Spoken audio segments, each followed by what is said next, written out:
social media and video. Where should small businesses focus their video efforts? Let's get into it. Video Mavericks, the small business video marketing podcast. Presented by Workshop Media. With your hosts, Brett and Jeff, sharing a combined 40 years of video production and marketing experience. Take it away. Today is all about social media video marketing. Yep. What are the platforms? What are they best used for? And how can you leverage them to reach marketing goals for your small business?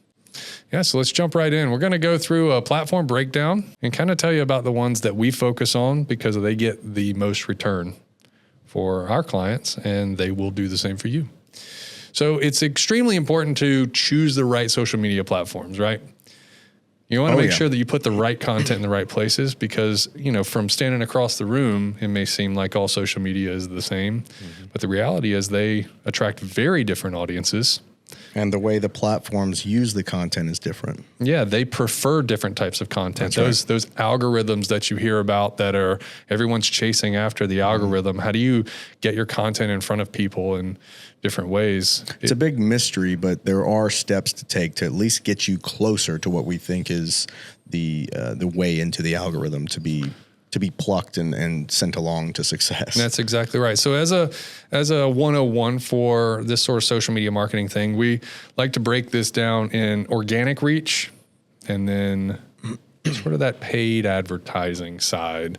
We're not going to go into detail on how to separate those things today. We're going to talk about the platforms in general, but it's worth noting that when we talk about the algorithm and what the platform's like, when you throw money behind something, you tend to be able to beat those things. Yeah. Because the platform likes it when you pay for advertising. But it is worth noting, just because you put some money behind something to boost a post, if it's not the right audience with the right type of content at the right time, with the right messaging, you could be wasting your money in ad spend trying to cheat the system. That's right. You could get views and no engagement. You could get engagement and no conversion. So those are all buzzy words, but meaning people might watch the content, but they might not do anything. All of this it stacks on top of every episode we've done so far. It is strategy first, right?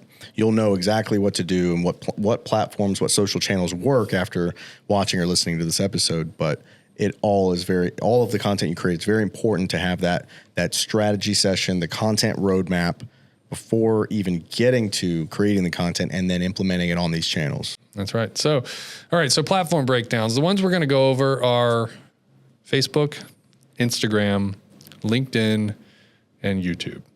And somebody might ask, well, those are all great. I know all of them, but which one of these platforms is right for my small business? Well, it depends.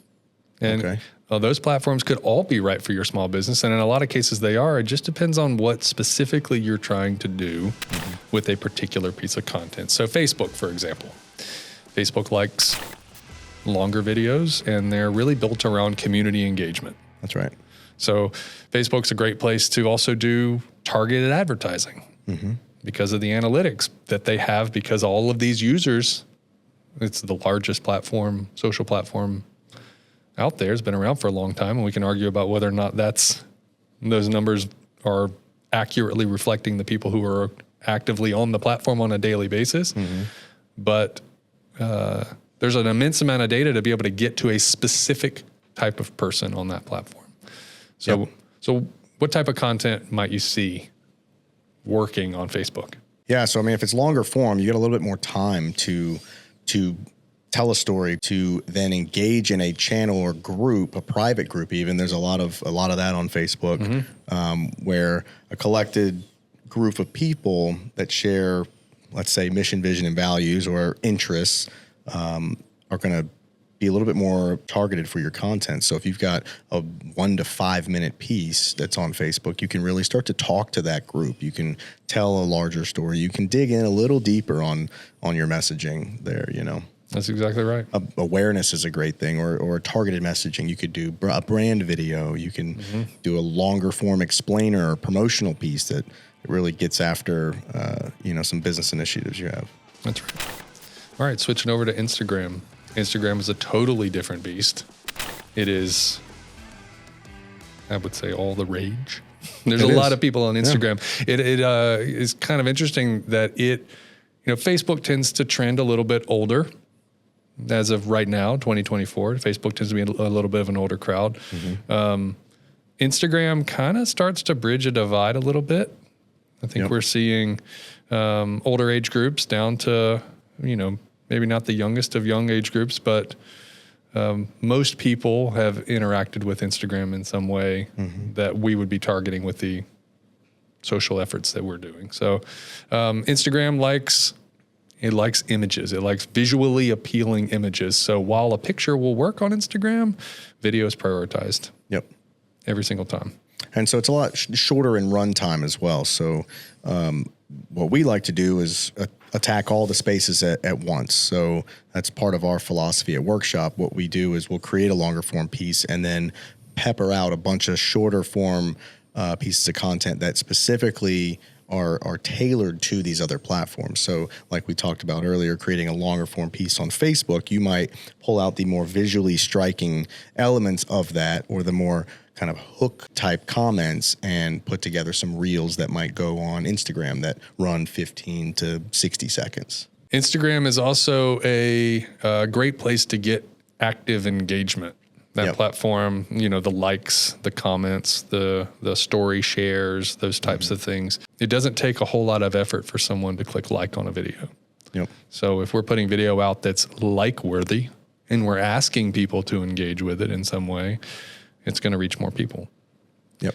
And it's across all these platforms, the format that the content's going out in matters too. So Facebook it still likes 16:9 widescreen video, like the one you're watching if you're on YouTube. Instagram can play those types of videos, but it absolutely likes vertical video better because people are watching it on their phones. We're going to need a pop-up video 16:9. Yeah. What that means. What does that mean?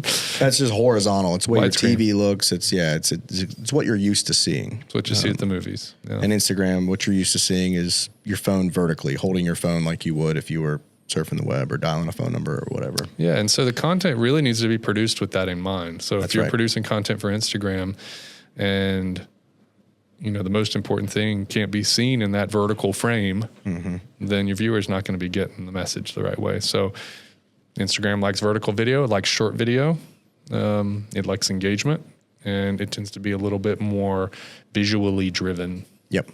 So, and what's kind of cool about those two is they're both a part of Meta, which is great point. What's really nice is that you can create content and then they can, in some ways, speak to both platforms. So if you were to create that longer form content and then put some what we call cut downs, shorter runtime clips on one platform as reels or stories, they can be sent over to the other platform to attack that space. So that's all on the back end of how that stuff is run. And if you're working with a video marketing agency, they'll handle all that stuff. But if you're handling it on your own, it makes it a little bit easier to cross promote. And you should. It's really cool. It's cool that they're all kind of, if you create content, you should be thinking about how you can utilize it on all these different platforms, as long as it applies to your target audience and what goals you have with your business and your marketing efforts. But you should definitely be thinking about all of the platforms because it's created in a way that allows you to very easily connect with your audience. I mean, there's no greater way right now, aside from just sitting down and having a conversation. What's really wild about all of these social platforms is the amount of information that is put to work about the potential audience. Because of the way that users interact with this stuff. We're willfully going onto Instagram and telling the software what we prefer to see, what we like. And then shaping it. You should also be going through why am I seeing more of this? I don't even look at this. Why am I getting, so go in there and shape it to where you're not getting some of that stuff. And so as a small business trying to reach a customer, these platforms are really set up extremely well to be able to reach very specific groups of people. So if your target audience is females 30 to 45 years old that have children and are professionals, you can do that, which is super powerful. Yep. Super powerful. All right. So next one, LinkedIn. This is the business one. Really important for a lot of B2B networking, a lot of personal industry insights, thought leadership, product demos, really kind of keeping it in the business world, showcasing your value, your solutions you provide to customer challenges. That's a great place to showcase your expertise. It's not saying don't leave stories behind. Definitely keep stories at the forefront of all your video content. It is the heart of your video marketing, but this is a place where you can kind of align it a little more with a slightly more educated audience, because it's a business and a professional networking platform. It's just a great place to provide free value and not be too salesy. If you imagine LinkedIn as a digital version of a trade show, within your industry, within the circle that you're trying to operate in, how would you behave at a trade show when you're talking to other people in the professional world? Sure. We'd all just be trying to sell each other. What type? Yeah, that's kind of what would happen. We'd all just be trying to sell, and that can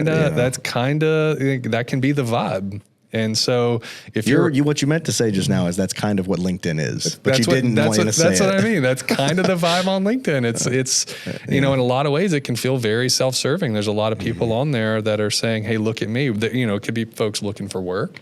Yep. It could be businesses just trying to be noticed. And so, when you crack that code for LinkedIn to figure out how to create content that sort of stays in line with what the platform likes and what it's for, but isn't just another one self-serving. Right. You figure out how to provide value to people on that platform.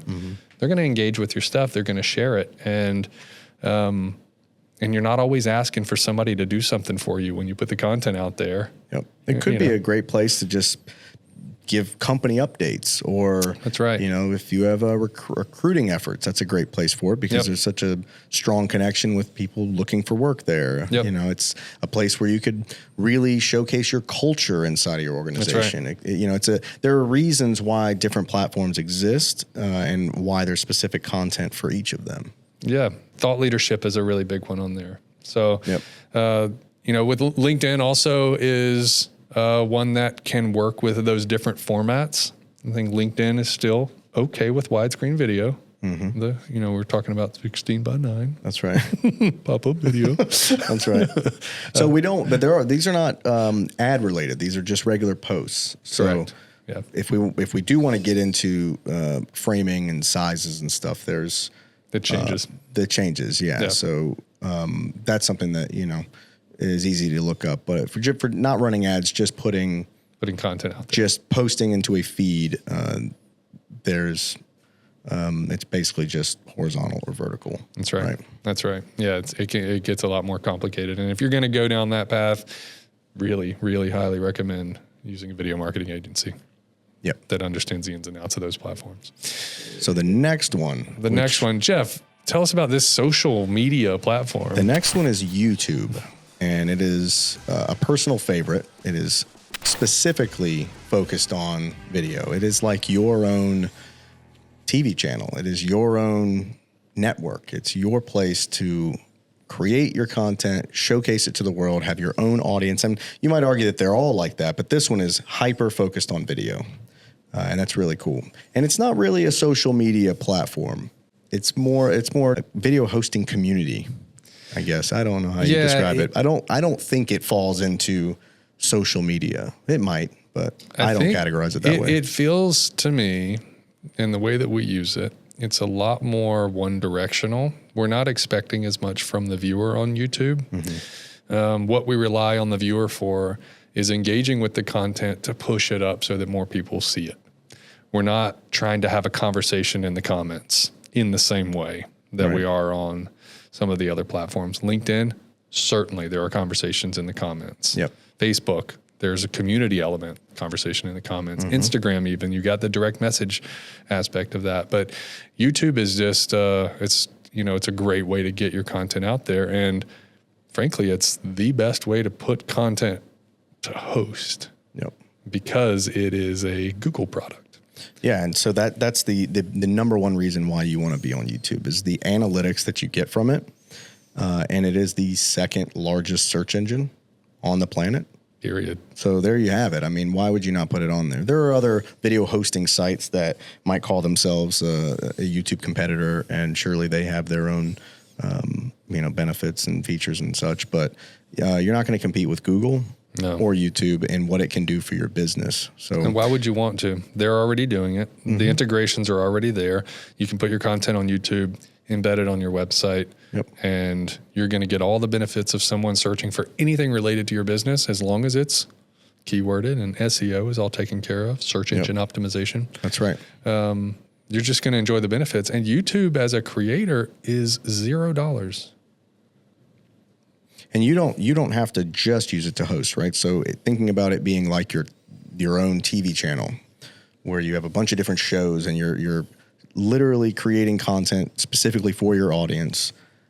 Think about tutorials and how-tos and a daily vlog, and all in addition to the content you're making for your brand to represent your brand in that funnel that we talked about earlier in our episodes.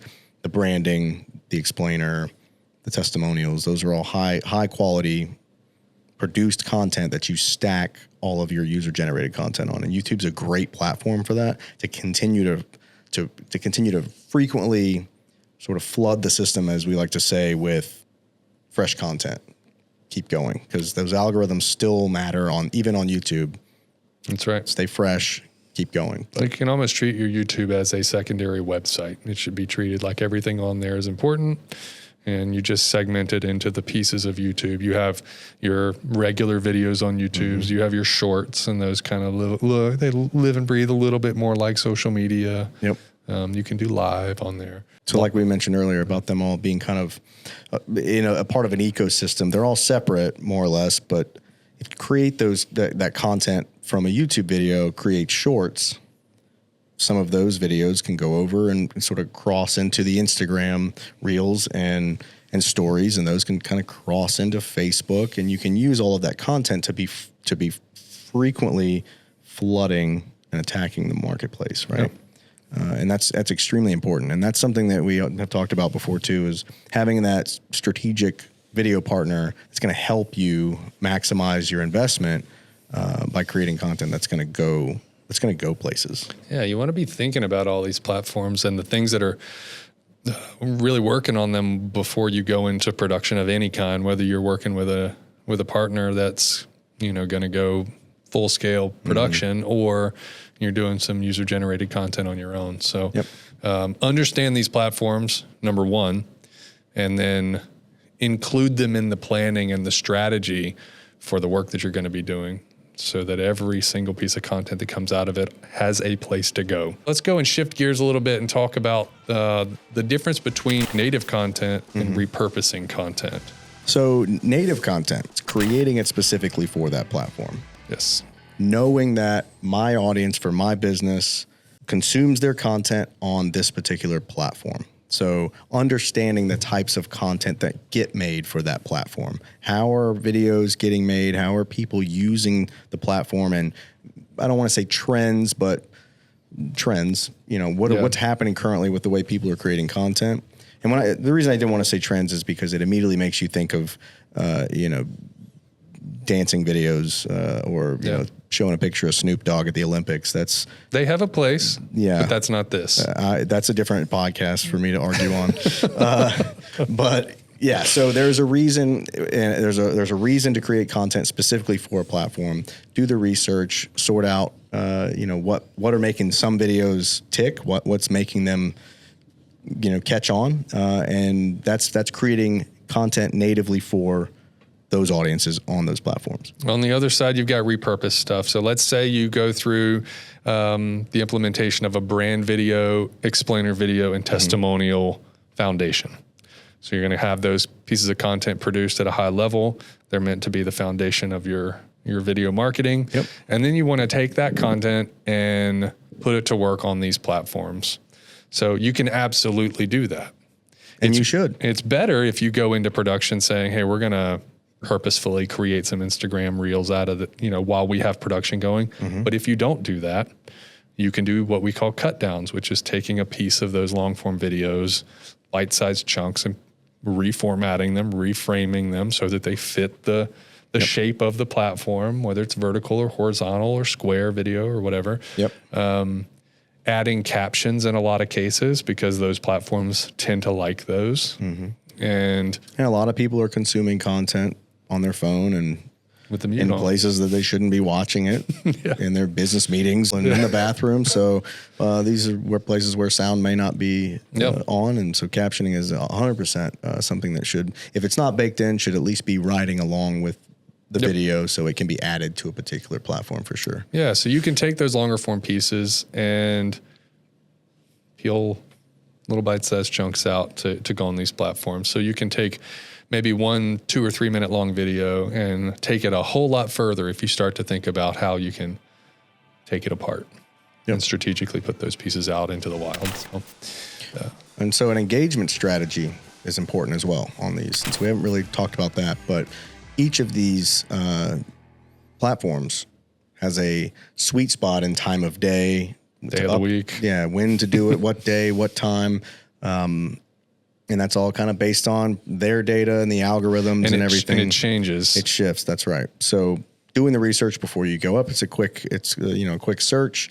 Your video marketing partner should already know these things. So definitely hold them to that. Because you get better traction. You'll get better engagement during those times. It's been proven. So, and some basics, if people are commenting on your content, you need to engage with them. That's the whole purpose of creating the content right there. How many times do we see people not engage after, or it's too late and you've lost the traction, the momentum's died down. Yep. That's a huge part of making the content. If somebody puts a thumbs up in your captions, you need to hit reply and tell them thanks or give them one of these. Yeah, exactly. Whatever that thing is. I think this is a high five. Oh, that's so good. That's praying hands. Is it? Thank you for your. That's so great. Or flames. That's a good one. That's one of my favorite. I like the eyes like this. Those are my favorites. You don't know how to take that. It could be good, it could be bad, but it's. Anyway. So engage. Engage with your own content. If your team is on social and they're so driven, ask them to engage with your content. You can get momentum in these sort of organic posts, which is to say, not paying for them. You can get momentum in having people be active on your pages. So what we're getting at here is there's two benefits to doing it. One is to take advantage of the platform and the algorithm, and two, it's actually literally to connect and engage with your audience. Talking to them. It's the whole journey of guiding them through, making them a lifelong fan, converting them to the sale or whatever the case is that you're making the content for to begin with. So. And when you're engaging, I'll say this before we wrap up, when you are engaging with people, make sure you're doing it in your brand voice. So if you've got someone else running your social media for you, make sure that they know what would the brand say in response? How would the brand be, if it were speaking as a person? That sounds silly, but no, that's if it's not obvious to the person who's going to be in there running your Instagram, then that goes back to the authenticity conversation we've had in a previous episode about, having a unique or a unified brand voice. So make sure that stuff is dialed. So cool. Let's move into the next section here. If you're looking for virality, the viral video that we've all heard of, you're going to want to look for the platform that moves the quickest. Yep. And of the ones that we've talked about, that's for sure going to be Instagram. So Instagram has the highest potential to be viral content. Yeah, it's a lot trendier. There's a lot more trendy things happening there. But going viral should still be associated with a business goal. Oh, absolutely. I feel like there's two ways to go viral, right? There's that planned approach where you got to do a lot of research. There's just got to be something beat the algorithm that you find that has worked and that you can add an authentic spin to it. You see the copycats all over the place. Something happens, then everybody does it, right? And maybe a couple of them find virality in that copycat method, but they're never going to be the one that really caught on. It's kind of hitting the lottery. It's that sort of thing. And when it works extremely well. So then the second thing I think is doing something authentically That's it. yours that's going to go viral, right? It's something that's very likely to be an accident maybe when you're filming and you just go, you know what, I'm going to be authentic and transparent and relatable and make a human connection by posting this online. And there's a chance that it just goes. Yeah. And it might depend on the time that you uploaded it, the content that's in there, you know, whatever, you know what I mean? So I think there's those two ways. You really try, not to say it doesn't work, but you're going to do the research and you're going to put in that effort, and then there's the other one where you just, something just clicks and happens for you in an authentic way. But to be very clear, you don't have to be on a trending page on Instagram to be successful as a business on Instagram. Yep. You don't need 1 million impressions to grow your base. So if you're looking at these platforms and you're looking at the top performers on these platforms and saying, there's no chance that my business is going to get there, that's okay.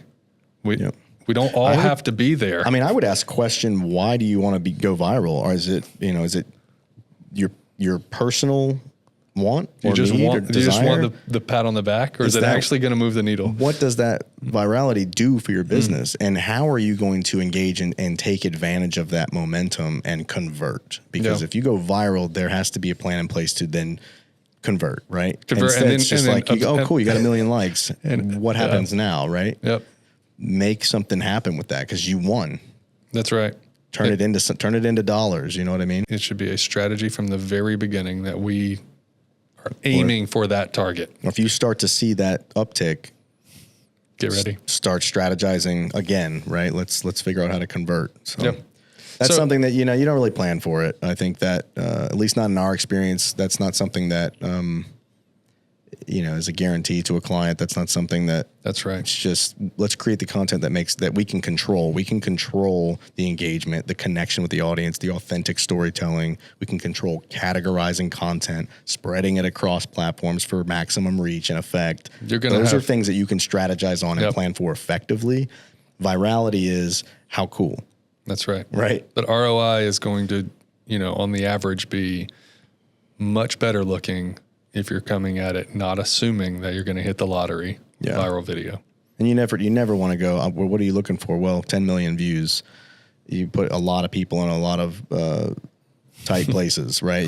Now you've made a really unreachable goal, you know, potentially. Yep. And if it happens, then I think you take advantage of it and you make moves. But ultimately have some goals that are attainable, reachable in a time period, and you'll start to see a greater return on your investment than setting your sights on making the next viral video. Absolutely. And so with man, we really feel a way about viral videos, don't we? Well, I believe in all of it. And it's social content in general. You know, anytime you're thinking about creating content and putting it on social media, you need to be thinking about your commitment that you're making as a business leader. You need to be thinking about the time that you're putting into it, the cost of, you know, spending either with a partner or doing it in-house. And you need to think about literally what the content is intended to do. Yep. So you don't need to be on social just because everyone's on social, but you do need to be using social because potential customers are there. Right. So go to it strategically, knowing that you're using it as a tool. You know, we don't need to go out and buy a billboard just so that I have a billboard. Right. You get a billboard because you want people to see something. Because there's this much traffic during this period and blah, blah, blah. So you have some sort of plan. And video marketing is the same way. It's, you know, be on these platforms for a purpose, understand what they are, understand how they can work for you, set attainable goals, set reasonable budgets, and make sure that you're arming yourself with a team of people that can help get you there. And, and video will work on these platforms because these platforms like video, period. And we as consumers like video as well. And we go to these platforms to consume. So, right? Yeah. It's an audience that wants what you have to offer. So you nailed it with that last one. That was good. Rapid fire recap. Yeah. Facebook, Instagram, LinkedIn, and YouTube. Facebook, more community driven, slightly older demographic these days, longer form content, community based. You could tell longer stories, but you can also cut down and make shorter reels, stories. Instagram, a little more visually striking, shorter form, like 15, 60 seconds, vertical framing, holding your phone upright. And it also can have reels and shorts, and it talks to Facebook because they're a part of the Meta platform. We've got LinkedIn, a little bit more professional, thought leadership, product demos, targeted towards professionals. It's a little bit of a community base, great for culture, great for explainers, great for just providing value to the space, which also gives you some credibility, a little bit of trust. And then YouTube, our favorite, which is Google's video platform. I don't know. Do they want us to say it's Google's video platform? YouTube's on its own. I don't. It's still Google's It's video Google, platform. right? Yeah, right. Yeah. Anyway, great for search engine optimization. Your videos can be hosted there, embedded to a bunch of different places. They also have a reel kind of, it's called Shorts, but they have a reel format. Short form video. Vertical video. It does really well. It seems like YouTube is prioritizing that a lot these days. Yeah. Yeah, so I think, was that rapid fire enough? Oh, Nice. And that content on YouTube can be very long if you want. It can, I mean, we've seen 20 minutes. You see an hour feature length on there, but 20 minutes is very long in terms of online video content, and YouTube's a great place for that because people on that platform are a little more used to watching longer form stuff there. You can watch YouTube on your TV, which fundamentally changes the way that you interact with content. So That's right. And this is not an ad for YouTube, but you can get NFL Sunday Ticket via YouTube TV.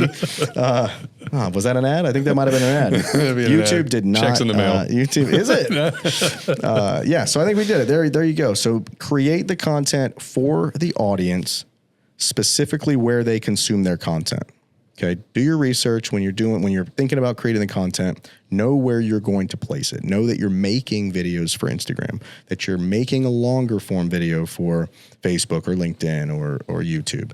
Know what you're creating, and then I think just get after it. Like I mentioned earlier, our philosophy is to create the content and attack the digital space, right? So make it and just get it all out there. Because the internet wants it all. It wants the content. if your video marketing partner, if you're working with an agency, is not asking you up front about these platforms, don't wait until you are done with production to bring it up. Yeah. You're trying to repurpose content rather than making it for the platforms. So I think that wraps it up for today. Sure does. We encourage you to like, subscribe, and turn on notifications so you don't miss those future episodes. We're going to keep bringing content for small business leaders like you to leverage video marketing to reach business goals. See ya.